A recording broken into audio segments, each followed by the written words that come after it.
I'm Katie Wells, host of the Maximized Minimalist podcast. I escaped the hamster wheel of modern-day motherhood, overwhelmed by clutter and buried under the mental load. Now I live in a home that feels calm, manageable, and made for real life. I have margin in my days, energy for who matters most, and time for slow mornings and silly dance parties in the kitchen with my family. With over 5 million listens, the show has helped women around the world turn their homes into their happy place. Around here, we simplify for more peace, more presence, and more joy. We choose grace over guilt and progress over perfection. And we believe your home should give back more than it takes. I'm here to help you do the same. Come along with me and my guests as we share the real stories, habits, and strategies that help you lighten the load from the inside out. Pull up a seat, friend, and let's do this together. Ready, set, simplify. Today, I have the absolute honor of sitting down with the incredible Martha Beck, Harvard-trained sociologist, best-selling author, and one of the most well-respected life coaches in the world. If you've ever felt trapped in anxiety or like your stress is getting worse no matter what you do, then this episode is for you. Martha's latest book, Beyond Anxiety, Curiosity, Creativity, and Finding Your Life's Purpose, is a total game changer. In it, she breaks down why anxiety has become so overwhelming, how our modern world is actually fueling it, and most importantly, how we can break free. She also shares a fascinating idea, which we'll also be covering today, is that the same steps we take to calm anxiety naturally lead us straight to our life's purpose. I cannot wait for you to hear this conversation. Martha's wisdom is truly next level. Let's dive in. Hello, everyone. I have the honor and privilege, and she gave me the permission to invite her on as Marty. You might know her as Dr. Martha Beck. Today, we're keeping it real. Super cool. I love her already. Dr. Martha is on the show today. And Dr. Martha, let's see. So you've spent your life helping others find truth, healing, freedom, and peace. And I can't wait to dive into our conversation, specifically honing in on your new book and anxiety. But I'd love to start a question. If it's cool with you, I ask it to every guest. And that is, if you could magically declutter one thing from your life forever, never have to deal with it again, what would it be and why? My psyche. Your psyche. Okay, tell me more. Basically bats in a belfry up here. No, I really believe that our outer space reflects our inner space. And so I want it all decluttered. I mean, I'm going for the whole 9 yards. I believe in total decluttering. And I know that sounds extreme, but what you're doing is actually truly, not just metaphorically, helping people get their inner lives in order. As you declutter, so yeah, I want it all. I want every junk drawer done. Sorry, I'm greedy and grabby when it comes to anything that makes me feel more at peace, more in joy. And yeah, what you do, I would take it anywhere you want to go. Wow, I so appreciate that. There is something to speak to, how our environments influence our actions. And, I'm excited to dive into that because it dovetails with your expertise and, the topic at hand today. And you're also, you're getting ready for a move too. And I feel like if like the urge to purge usually hits during the moving phase. So I think we can lean into that. You go, Marty, you go. Yeah. It's so, what's so weird to me, Katie, is that when the urge hits me, it's like this joyful thing. But there are other times, and I do think it reflects your psychological state, when I kind of look around and I think, I don't like this stuff, but I don't actually get up and move it out. There has to be a kind of energetic break of some sort where I'm suddenly obsessed with getting rid of things. So yeah, and moving is a very big step in that direction. And we also just there's this whole feeling in my family of wanting to have a simpler life, to live closer to the earth, to live closer to community. We bought a little patch of ground where we can grow vegetables and things. And so we want everything sort of out of the house and at the same time intermingled with an exterior space because I don't know, I just feel this overwhelming desire to get rid of all the stuff that humans have made and get back to the things that the earth has made. Amen. It gets in the way. It gets in the way of it. It does. Yeah. For example, we have an air fryer, but we also have this beautiful Moroccan, I think it's called a tagine, this earthenware. I know. Okay. Yes. So we're like, the overwhelming desire is get rid of the air fryer.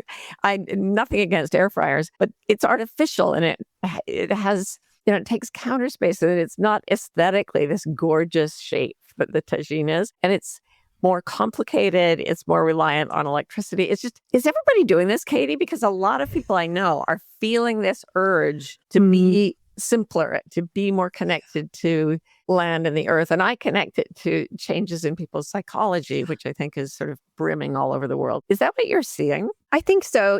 There's a certain amount to be said of that craving you're talking about that I think a lot of us feel when there's like massive change happening, which you obviously talk a lot about, and like so many things are out of our control, right? And so sometimes it's like, okay, well, what can I control? Well, I have an air fryer that bothers me, and I have this beautiful tagine that is like beautiful. I love to look at it, and it also does the job. So yes, I think in those moments we like really crave that simplification, that order, beautiful things, all those things. So yeah. Keep leaning into it. Yeah, I think there's so much change in the society. There's so much craziness in the world right now. And I think there's a lot of crazy rising. You can see it on the internet. You can see it on the news. But there's also something else that I think rises as a kind of antithesis to that, where it's actually saner and quieter. It doesn't get as much attention because it doesn't scream. It doesn't shout. It doesn't pound its chest. It's just like, I think I'm going to live a simpler life and find a home for my soul as well as for my body. And it's just quietly rising. Yes. And what you do, getting people to simplify, I really, truly do believe that it moves people psychologically and even spiritually as they start to get rid of things they don't need anymore. Yeah. Well, let's talk about that too. I've heard you describe in your book, and just, I follow you. I'm a fangirl. Okay, I'll just say that out loud. You describe the modern world as one that literally creates anxiety. And, can you explain what that means, that type of environment, and how we might be consciously or even knowingly shaped by that?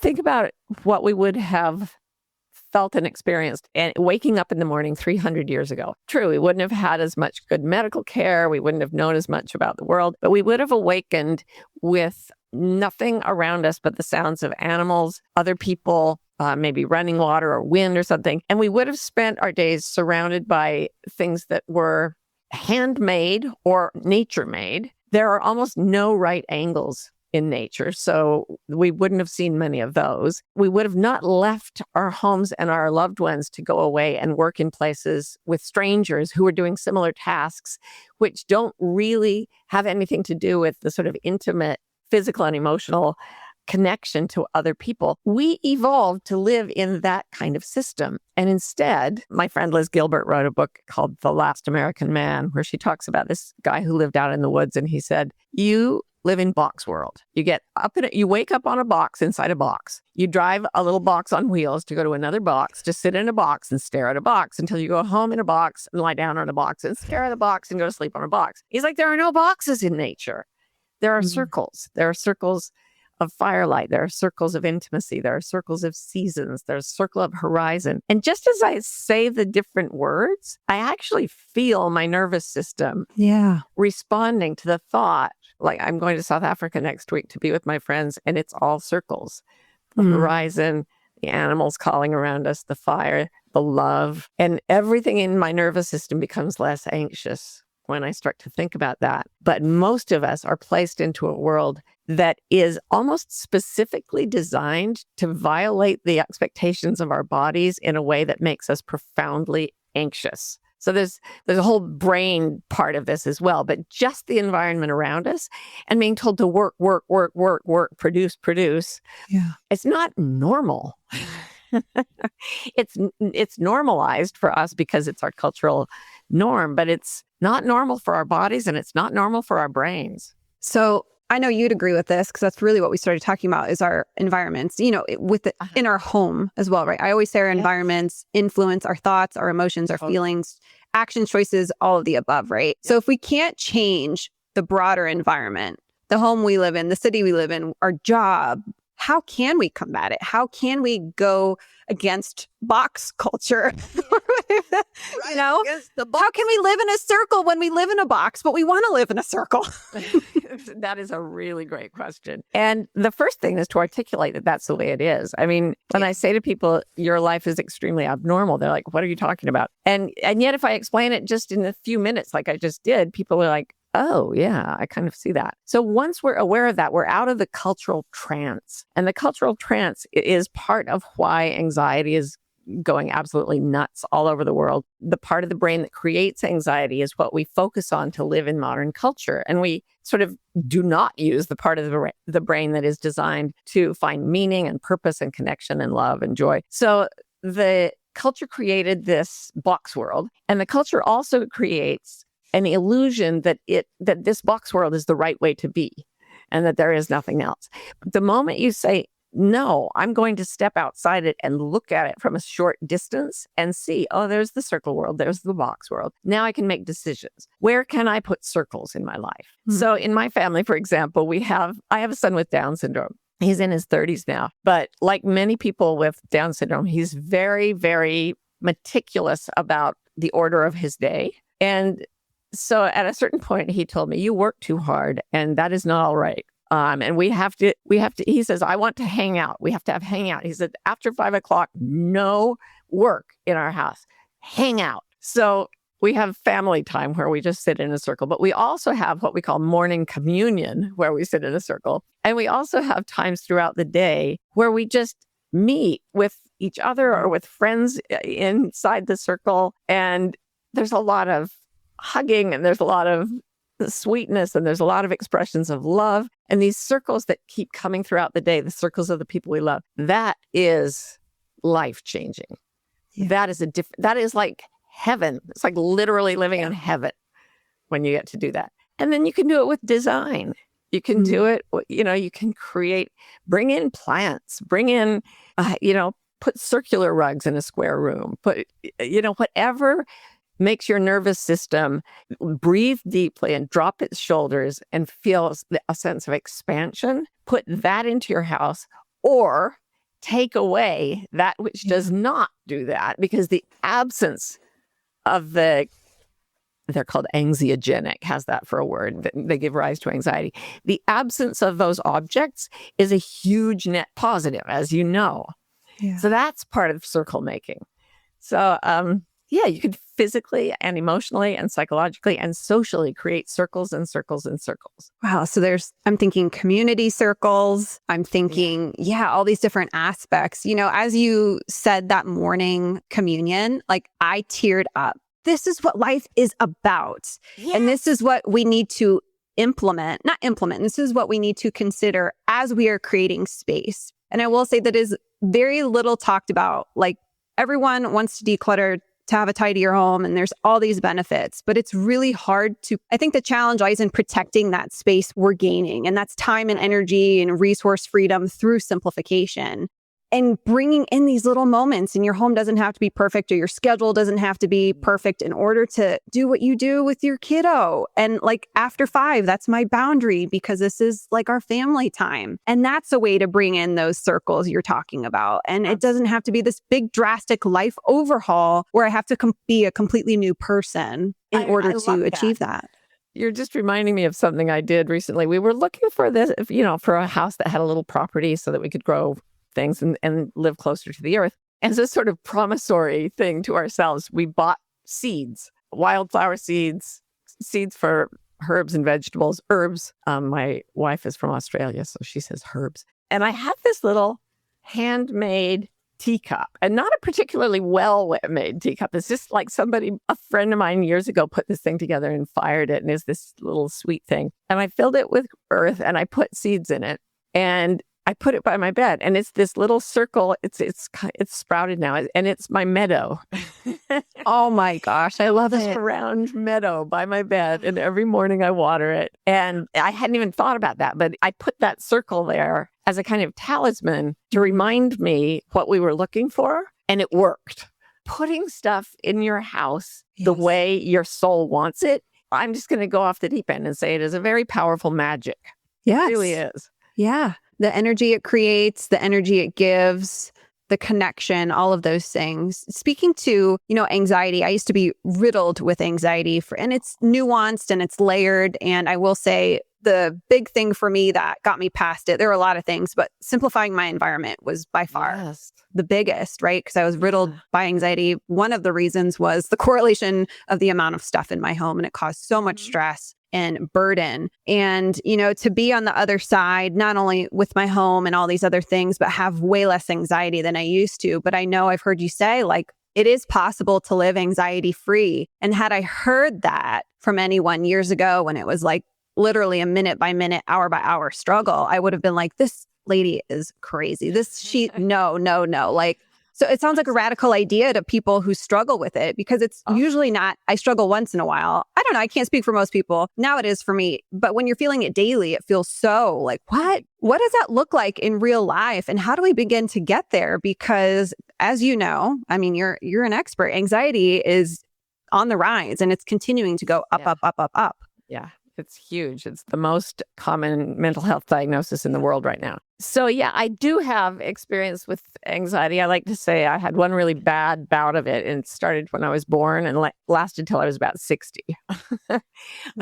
I had lots of anxiety, but I had terrible anxiety in my teens, my 20s, my 30s. Then I started figuring out how to sort of hack my brain. And that's what turned me into a self-help writer, but it also helped me control and contain anxiety. And I started meditating, which allowed me to bring it down. I had my brain mapped, which helped me learn to bring it down. I did everything I could, but I never thought, as you said, that I could live anxiety free. That just seems weird. And first of all, let me distinguish between fear and anxiety, because a fear response is if you are walking out in the street and a bus comes, you jump back and you get a bunch of adrenaline. And that was a fear response. And it's meant to activate you into motion. And then when the bus is gone, you go, whew, and you're over it. Anxiety is where your fear response gets triggered, but instead of looking at an actual bus, you're thinking about the different horrible things that could go wrong in your life, or that maybe are going wrong, or bad things people may be saying about you, or whatever it is. Because there's nothing to deal with physically, you just are in this constant psychological churn.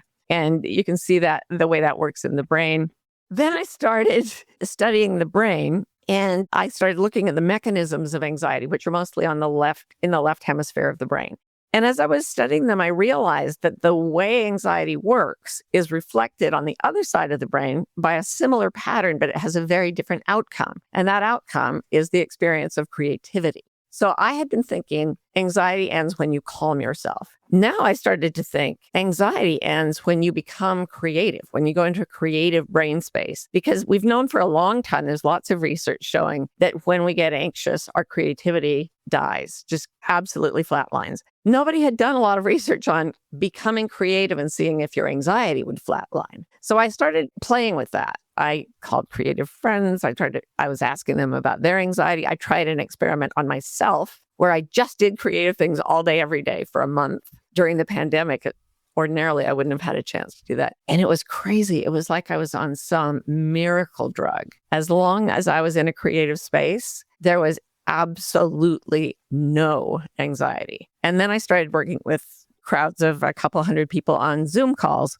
Have them put in a number. What's your anxiety? Now let's do a task that makes you use the creative part of your brain. Now what's your anxiety? 0. It would just drop from a very, very high number to very low or no anxiety at all. And that's when I started to realize I can live this way. I don't have to go back into the anxiety culture and then just creep out and have a rest every now and again. I'm going to live this way because in creativity, your brain is in the optimal position to solve any problem you may face. So you really don't need anxiety. Anxiety stops you from being effective as a problem solver. So I just decided I'm going to switch over and teach my brain, wire my brain to do all my problem solving from creativity and just move away from anxiety that way. And it's phenomenal. Yeah, I can be almost completely anxiety free now, even when my life is in upheaval. It's amazing. Break down some of these creative options that you've seen, your clients do, you do. I mean, obviously it's going to be personality based, right? A little bit like what you're into, or do you not find that? It is about what you're into in content, but the process is identical for everybody. So here's a little mind game you can play that will move your brain into the place where there's no anxiety. And I call it sense drenching. The left side of the brain does anxiety. The right side of the brain is what processes a lot of sensory information. So I'm going to ask you right now, and everybody who's listening out there, I want you to name for me 2 things you love to taste. Do you really want me to answer? Yes, yes. Okay. First thought, brownies, lemonade. Okay. Now name for me 2 things you love to hear. Oh, my son's voices and my husband's voice. Okay. So you are now with your sons and your husband, and you're all having a really relaxed, wonderful time eating brownies and drinking lemonade. Okay. Now tell me 2 things you love to smell that are not food. Flowers. I love flowers. Okay. And just fresh air. Okay, so you're outside in the fresh air in a field full of flowers with your sons and your husband, and they're laughing and having this joyful time, and you're eating brownies and lemonade. You can taste the brownies, you can taste the lemonade. Name 2 things you like to touch, 2 textures or things you like to touch with your skin. I love to walk barefoot in the grass. Okay. And I also love to touch flowers, like the velvety flowers. Okay, so you're walking around a little bit in this field of flowers with your sons and your husband and your brownies and your lemonade, and you're just feeling the flowers. You know, your sons bring you little bouquets of wildflowers and you can put them against your face. Okay, now finally, 2 things you love to see. Big sky and animals. Okay, so this field is full of all kinds of beautiful and peaceful animals around you. Pick your animal. You can have a leopard if you want. You can have raccoons. You can have elk. Whatever you want. There are animals all around you. It's like the Garden of Eden. I mean, take a look at them. Look at the way they're moving. Look at how majestic they are. And eat the brownies and taste the lemonade and hold your sons close to you and laugh with your husband and smell the flowers, feel the grass on your bare feet. Get that all at once in your head. Got it? Yes. Now, where's your anxiety? It's 0. If it could be negative, it would be negative. Exactly. And here's the thing. People will say to me, well, yeah, you're going to make up a scenario that makes you happy. So what? That's not real. Here's the thing. We're always making up scenarios. Anxiety is an imaginary game where you take all the things you hate and fear the most and you imagine those all the time. So it's going to keep anxiety cranking and cranking and cranking. If you just shift, just notice this always happens. I've done this little game with thousands of people. I have never had anyone list things that cost a lot of money. Not anybody. Isn't that wild? Like, these things are readily accessible. There's nothing crazy about that image. Nothing. But focusing on it is not what the culture tells us to do. Yeah. The culture tells us that is nonsense and should be something we do once or twice a year at the most on vacation. Yeah. And I always end up saying this on interviews because it just blows my mind so much. Jeff Bezos, one of the wealthiest people on earth, the owner of Amazon, in his corporate reports and his speeches, he very proudly says that he wants every one of his thousands and thousands of employees, he tells them they should wake up terrified and stay terrified all day long because that's what makes people productive. So just let me unpack this. One of the richest people in the world, enough money to go to space for fun, is telling thousands of people who are living paycheck to paycheck that they should live in fear all day, every day, so that he can have more money. So he can go to space more. Yes. Yes. Instead of like healing all the ecosystems of the world, he just goes to space. Okay. That is bizarre. And what's more bizarre is that he says that because everyone says, that's a really good thing. What? We live in an insane culture. And of course we're anxious. We're told to be anxious. Yeah. We're programmed to be anxious. And when we decide not to be anxious, even if it's by throwing out a bunch of stuff and putting meadow flowers in a cup by your bed, you are doing something profoundly countercultural and seditious. I love that. Counterculture. I've always been a rule follower, but as I got a little older, I started questioning things. And I'm telling you, simplifying is counterculture on so many levels. And it kind of feels like you're sticking it to the man a little. And that really makes me so happy. Through the patriarchy, I'm throwing out this bathrobe. For real though, it's just, oh yes, I feel that in my soul. Yeah, okay, so take me to a circumstance where, like, what do we do in the moment? I can share what I do, but I'm not the expert. Okay. Let's say anxiety. Let's say we're going throughout our work day. Everything's going wrong. We're feeling anxious. We're ruminating. We're starting to feel it in our bodies. And, it can be hard to bring ourselves back down. Yes. So obviously that exercise, the sense drenching, very profound. I'd imagine that would be your go-to way to bring ourselves back down. Can you walk us through anything else, or maybe even why that happens? Because I think going back to the brain science behind it is really profound, because in a large sense, we don't need to feel shame about having anxiety. A lot of it's our wiring and our broader environment. So can you speak to that? Yeah, we have two things. One is called the negativity bias, and that is just our brains pay more attention to something dangerous and frightening than to something good. So I sometimes call it the 15 puppies and a cobra syndrome. If you go into a room with 15 puppies and one cobra, you're going to remember the cobra most. You're going to pay most attention to that. So we're predisposed to looking at things that scare us. And then we go into this space where we start telling stories. An animal that sees something scary and then realizes it's not scary. It sees a snake and then it realizes, oh, that's a rope. Okay, the animal doesn't think about it anymore. But we start storytelling about how things are scary and bad. And that creates a loop in the brain. I call it the anxiety spiral, where the picture, the story we tell about something frightening and bad is feeding back into those primitive fear responses and just kicking the flywheel over and over and over and over. So that's happening. And the culture built around us really emphasizes that. For example, online, the algorithms will show you more of whatever you pay most attention to. It's not what you most want to see. It's what you pay the most attention to. And because of the negativity bias, you're going to spend more time staring at something horrifying than at something that is sweet or uplifting, even though, there are many sweet and uplifting things.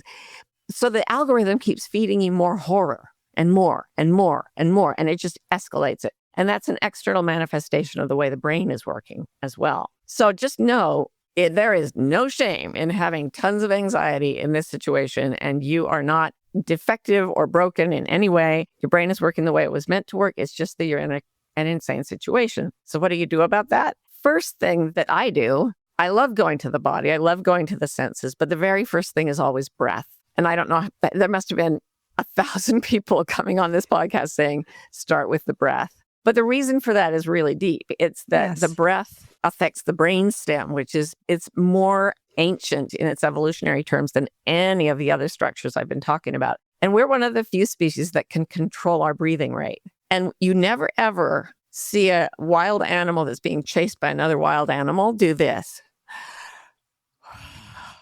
That right there says, I'm out of danger. So that the sigh of relief is huge. Yeah. If you can do that, then and do it several times. If you're super anxious, you can start bringing yourself back into the room. Okay. The next thing you do, we think of the brain as something to medicate or analyze. That's the way science treats it. And so we often think of the anxious brain as a broken machine, but it's not. It's a frightened animal. It takes people years of graduate study to know how to deal with the brain as a broken machine. But all of us are born with an inherent knowledge of how to calm a frightened animal. So if you opened your door and found a wet, bedraggled, frightened kitten that was like mewing for help and it was terrified, if you decided, I'm going to help this kitten, how would you approach it? What would you actually physically do? I would squat down, get down to its level, speak really gently. I'm a cat lady, so I can speak cat. So I'd speak cat. And I would literally do everything in my power to get that cat to safety or to help it. I'd take it milk. I'd run it some food. I mean, I would be all up on that cat. Yes. Absolutely.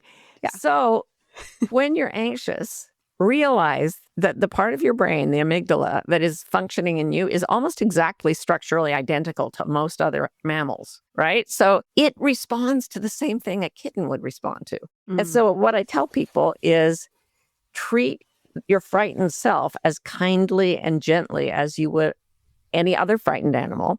And the interesting thing is, the example I used in the book is from the FBI hostage negotiator named Chris Voss, who uses exactly those same things when he's dealing with psychotic, murdering terrorists. He drops his voice and he says, this is how you deal with it. You drop your voice, you speak very gently, You reflect the other person's state of mind. Oh, I see. You're really worried. You don't make sudden movements. You offer reflective empathy. And it sounds like, in the movies, you go in and you have martial arts and an AK-47 and you just kill.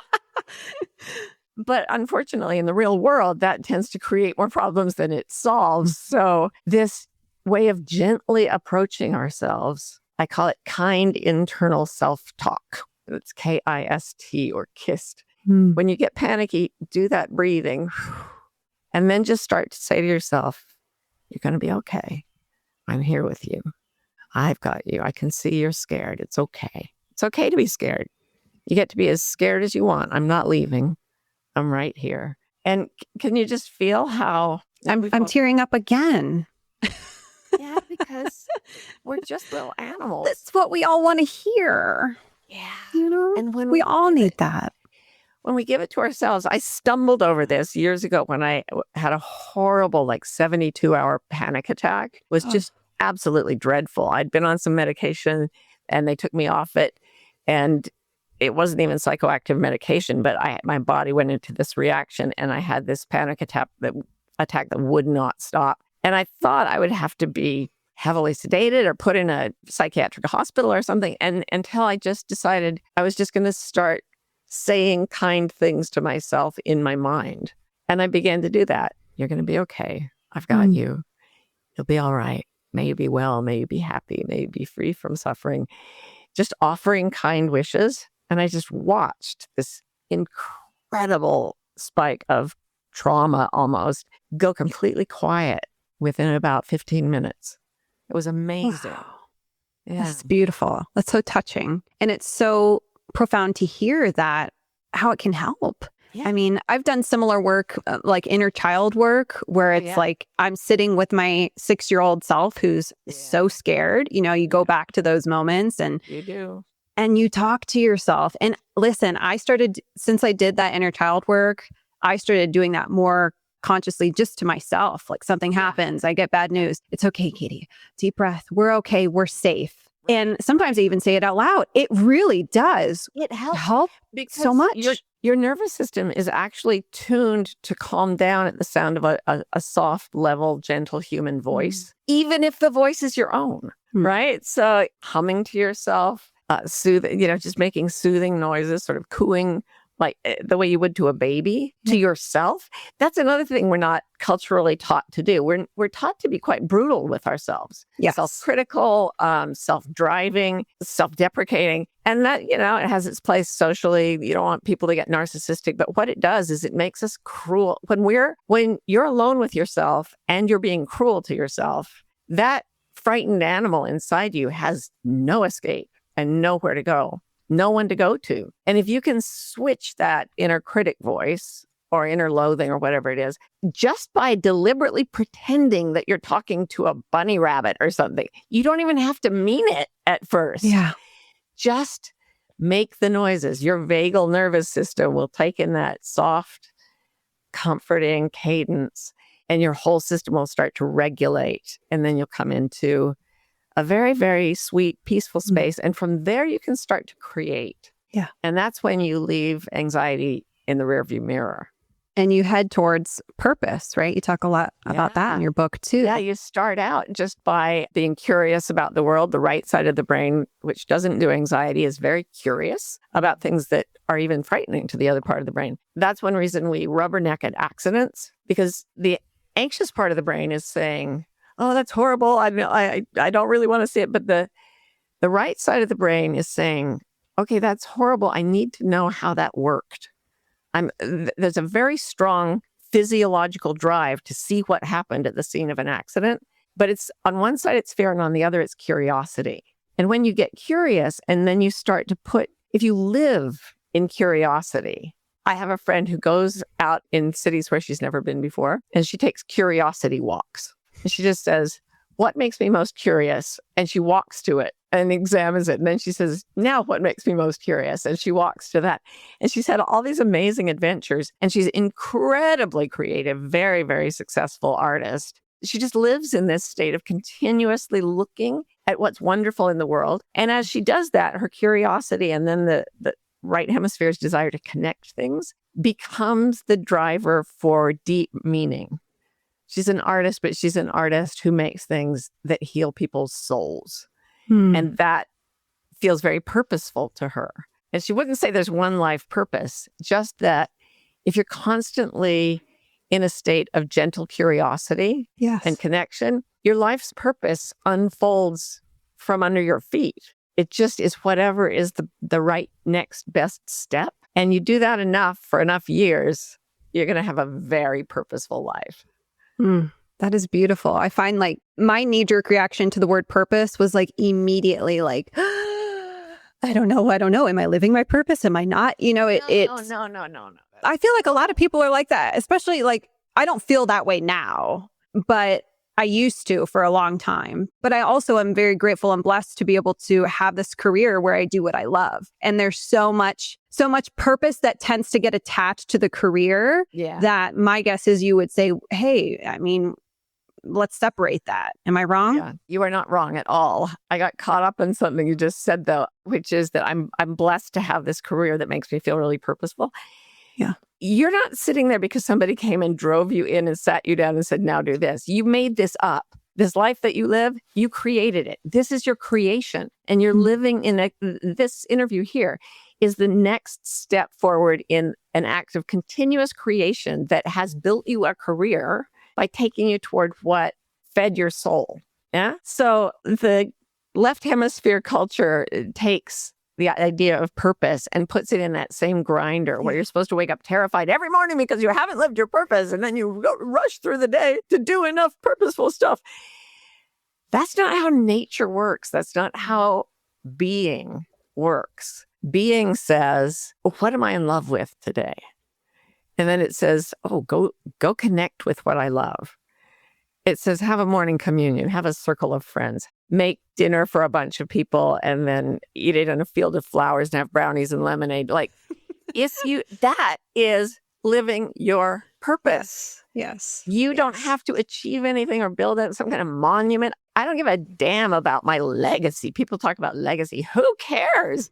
I want my legacy to be, she really liked what she did, and then she died. The end. Like, I just see no point. Anything else just feels like narcissism. Like, if we just live in the most loving next step we can see, we'll fulfill our purpose, but we never need to think about it. It's just joy. It's just fulfillment. That's beautiful. I love the curiosity is one word that I think has really helped me more than any strategy out there. And that's like with parenting, with business, with decluttering. It's like, all right. Like my clients probably are tired of me hearing like, okay, let's just get curious. Let's hold on. Oh, I love that. You know, and because I tell people this and they're like, I don't know how to get curious, because when you're anxious, you're not curious. Right. So if they're in a state of anxiety and I say, get curious, they're like, what do you want from me? And so I have to go through the kindness and the gentleness and then see if I can start to spark some curiosity. So how do you get curious? How does that work? Oh, well, by nature, I'm a very reflective person. I guess we'd have to differentiate like ruminating versus reflecting. I think when we're reflecting, and you can correct me if I'm wrong, like I'm looking to gain knowledge from the experience versus just rehearsing it or adding my own storyline to a very objective experience. But, you know, when it comes to decluttering, I think so many of us feel like this shouldn't be hard, or why is this so hard for me? And we meet ourselves with, again, like you mentioned earlier, that self-criticism, that judgment. Why is this so hard? I stink at this. I'll never be organized. The identity piece. And it's like, whoa. Like, hold on. So there are a lot of ways we can get curious. I think, again, the awareness piece is something I also talked about. Like one thing I think in my field, if it's okay if we go here, I'll mention it really briefly. Of course, I love this. And you might really love this. It's not talked about enough, but we're here to talk about it, is bringing awareness to our stuff story, I call it. So we have like these three main pillars for why we have a relationship with things, whether that's what we love to buy, consume, struggle to keep, struggle to declutter, all the things. And it's historical. So how we were raised, our caregivers, their thoughts and relationship with stuff and money and all the things. Culture is obviously a big piece to that, which I know you would completely agree with, right? Culture, More is better. Keeping up with the Joneses. You will be happy if you wake up terrified and work 9 to 5 and only think about work because we are robots, right? And then the personal, like we all have had personal experiences where it can create scarcity mindset, or it can make you scared to let go, or this feels like security to me by keeping these things, or this means I'm successful, right? So it's really kind of just not that we have to go through hours or years of therapy to identify why we are the way we are with stuff. But I think there is power in understanding that, hey, it's not all on me. Like I kind of inherited this stuff story. And now I get to make the choice of what story do I want to carry forward. Oh, I love that. And that's when we can gain, that little reflection moment. It's like, okay, yes, these things happened. My parents were like this. That makes sense. But now I can say, yes, I want to keep doing this, or no, I want to step out of this. And that's typically done through action, not just thinking it, right? Like we have to go declutter something from your junk drawer. Go one thing, right? And it completely changes the trajectory of your mind and everything. And going to do that is what I mean by doing a creative action. Yeah. Decluttering a junk drawer can be a wonderful creative step. You don't have to be an artist. I want to tell you about an exercise I use in my coaching, which is that I'll have people just write for 3 minutes a description of their living space. And I leave it really open. It could be the whole house. It could be a little part of it. Then I have them write a paragraph about their least favorite spot in the house. And then they go through and we identify what part of their inner life is being reflected by each aspect of the house. And it's so fascinating. Like this one woman recently says, well, most of the house is really clean, but my husband's desk is just closed over a lot of weird clutter, and I do not want to look in there. And of course, her husband is doing some weird, not very legal business transactions. And like, you see stuff like that. Interesting. Yeah. And if you write down a description of your living space and what you don't like about it, and then say, okay, my living space is, claustrophobic and dark. Where in your life, in your soul, do you feel claustrophobic and dark? So I work with that people, but they have to change the space to change the psyche. It literally can't happen in isolation. It's got to be both sides. Yeah. Oh, I love that. All right, we could team up here, Marty. Come on, we got some cool stuff we could do. I love your work. I think it's amazing. Yeah, that has nothing to do with the book I just wrote. I just really like making stuff. So speaking to the book, I'm going to leave, the link in the show notes for all my listeners. Highly recommend. I admittedly don't read very many books, but I did read yours very gleefully. Actually, I not powered through. I mean, it was so quick for me to just it was so good. Like I couldn't put it down. So I'm going to leave that link in the show notes for everyone. And then you also have a really incredible free toolkit for anxiety. That'll be in the show notes for everyone too. Also, you can listen to it while you declutter. There's nothing better than listening to an audiobook while you declutter. That is a good day. It sure is. It sure is. We're decluttering the anxiety, the stuff. Oh, so hand in hand. So before we go, Marty, if I may call you that, I'm going to continue. I'm going to bragging rights. Okay. I have one last question. And that is, what is one item in your home you would never let go of, and why? Probably my family. That's a joke. Item I would never let go of. There is nothing I would never let go of. There is literally nothing. Nothing. Not a painting, I don't know. I love my paintings, anything. But you have a beautiful one behind you, I noticed. Yeah, that's what I did as cover for one of the books I wrote. But yeah, my painting stuff would probably be what I would save beyond the living creatures and people in the house. But so much of my psychological work is about non-attachment and meditation and the whole idea that everything is transitory. And I used to be so attached to everything. And that just is a hurtful way to live in a world where everything is always slipping by. Yeah. So in Tibetan culture, they take a cup in the morning, they drink a cup, and at night they put it upside down to say, I let go of literally everything that is mine today, including my body. And that practice may sound alarming to some people, but I've spent about 20 years in meditation going, everything passes, including me. Yeah. Consciousness is the one thing I would never get rid of. There you go. That's beautiful. What a way to end. I'll include all those links in the show notes. Marty, thank you so much for being on the show. It's a joy to meet you. I'm going to be reeling for weeks. Oh, well, I love your work. I'm so inspired by it. I'm going to go throw things away. I know I did my purpose and due diligence when that happens. It always means it was a good conversation. It's funny because sometimes we don't even need to talk about stuff. I'll be talking about anything with a guest and they'll be like, you didn't even talk about decluttering, but I'm going to go do it. I'm like, okay, good. Yes. All right, great. It's part of, because you're on mission and it's an energetic force that is like shining out around you. Yeah. And we're all that when we're creating the lives we want. So look at Katie, y'all. And don't you, not the same thing she's doing, but the way she does it. Yeah. Yeah. It's very sweet. Dr. Martha Beck, thank you so much for being on the show today. Thanks so much for having me. Mwah.